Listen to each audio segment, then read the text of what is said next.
Hello, I'm katskratchii. I'm sorry if I have a sniffle, I might be getting a cold.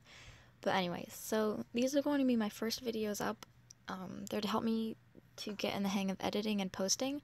All of this in general to help me improve. So if you have any tips for me, or if I'm doing anything wrong, then it'd be nice to know. I'll be posting my Goretober process, if that's what you can call them. Like, just the lining and the coloring and maybe even some of the pencil sketch. But they'll all be in fours, like 4 days. So when I go to voice them over, I'll be talking like how I thought that day. So I don't know why I thought this was a good idea, but I was just filming the lining of them, and that's kind of boring. So in my next video, the next set of 4, I'll be showing the coloring and the lining. So stay with me, it'll get better. It's in 4s because on the 5th day I decided to start coloring and lining in the video, so I didn't want the more interesting one to be at the end of this one. And I apologize for my terrible lighting in the first days since I still go to school. What I'm doing is I'm drawing during school and then I get home and finish it. But sometimes after homework and all that, it's really late, so it's dark, no natural light, which is what I really want. So I filmed with my phone flashlight. I know it's not that flattering, but I'm working on my timing, so my weekend videos will definitely be better than the weekdays. Also, I'm sorry for turning my paper so much. I can't help it. It's just easier to draw that way. It's more comfortable for me, and it's easier to draw smooth lines that way. And sometimes I may lean my paper up, and that's because I have a habit of putting my face so close to the paper to see where I'm about to put down ink, because I get really nervous that I'm gonna get it off, and if I am coloring, I don't want my white gel pen to be seen on top or underneath of my coloring because it looks a little messy. So yeah, all of that aside, this is my first video for Goretober. As you can see, my cat gets in the way. It's like any other time I'm at the desk, they don't come to me, but they suddenly magically know I'm filming there and have the need to mess me up. So I'm over there trying to protect my paper from being messed up. So yeah, day 1, extra limbs / eyes. I was really motivated on the first day doing this challenge because I hadn't really done anything like this before, like themed day kind of stuff.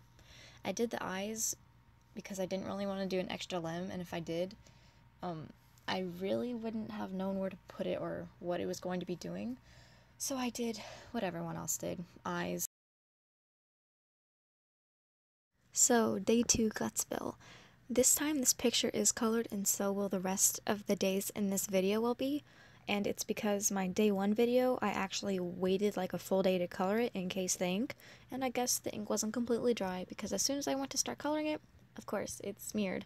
So I was somewhat upset about that, but I wasn't going to deal with it either, so when I got an opinion to color the whole picture first and then maybe wait a few minutes to let it dry, I did that instead. Oh, and I'm using copics, however you want to say them, for these drawings, but honestly my paper isn't exactly meant for them. I mean, it's multimedia paper, Strathmore multimedia paper, but it isn't specifically for copics, so this paper, the ink I put down, it's darker than on the paper it's meant for, and it's harder to layer and add shading and stuff like that. It isn't very noticeable, but I'm not going to stop using them for this challenge because I need the practice anyways.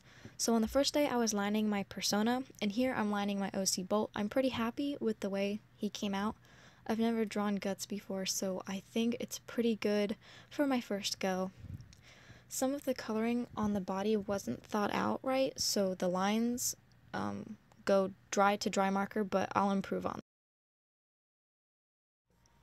Day 3, Ritualistic Sacrifice. I really didn't enjoy doing this topic. I wasn't comfortable with it, and honestly, I didn't want to do any symbolism, but this is all that I could think of for doing this theme today.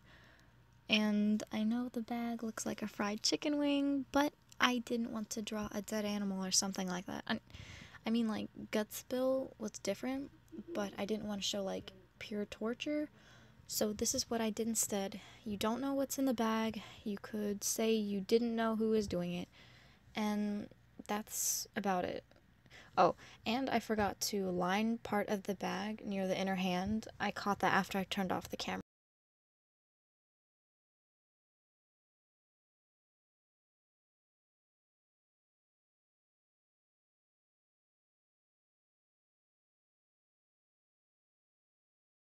Day 4, bloodbath. So for this day, I decided to take things more literally and draw my persona taking a bloodbath.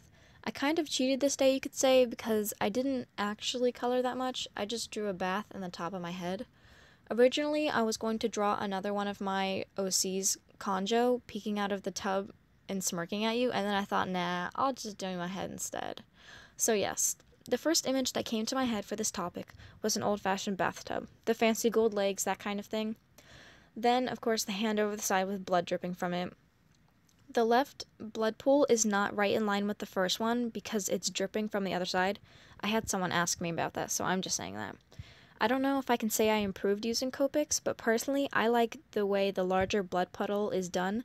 I colored it with the feather motion technique, along with the faucet and the bathtub legs. So the ink in the middle is lighter, giving a 3D or shine effect to it. And for the tub, I just shaded along the bottom and underneath the rim. And for the bathtub legs, I used a glittery gold.